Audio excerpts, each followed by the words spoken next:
ഇനി വാദഗതി എന്താണ്? ആർട്ടിക്കിൾ 293 ലംഘനം. അതാണല്ലോ അടിയന്തര പ്രമേയത്തിൽ പരാമർശിക്കപ്പെട്ട ഒരു കാര്യം. എന്താ 293? ഭരണഘടന എന്ന് പറഞ്ഞ് പേടിപ്പിക്കാൻ നോക്കുന്നു. എടുത്തു വച്ച് വായിക്കണം, അപ്പൊ മനസ്സിലാകും. 293 borrowing by States.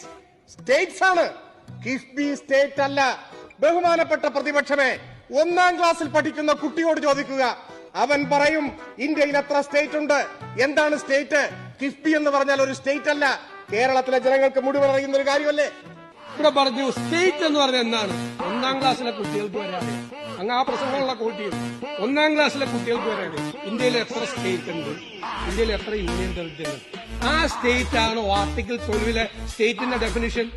Indian oil corporation state ആണ്, ഭാരത് പെട്രോളിയം കോർപ്പറേഷൻ സ്റ്റേറ്റ് ആണ്. തൃപ്പൂണിത്തുറ അംഗം എന്നെ പഠിപ്പിച്ചതെന്നാണ്. 1ാം ക്ലാസ്സിലെ കുട്ടികൾക്ക് അറിയാവുന്ന കാര്യം എനിക്കറിയില്ല. എന്റെ തൃപ്പൂണിത്തുറ അംഗം ഈ സ്റ്റേറ്റ് എന്ന് പറഞ്ഞു കഴിഞ്ഞാൽ 1ാം ക്ലാസ്സിലെ കുട്ടികൾ പഠിക്കുന്ന സ്റ്റേറ്റ് അല്ല. ഭരണഘടനാ പ്രകാരം ആർട്ടിക്കിൾ 12 ഒരുപാട് സ്റ്റേറ്റ് വേറെയുണ്ട്. സുപ്രീം കോടതി വിധി ഇഷ്ടംപോലെ ഉണ്ടായിട്ടുണ്ട്.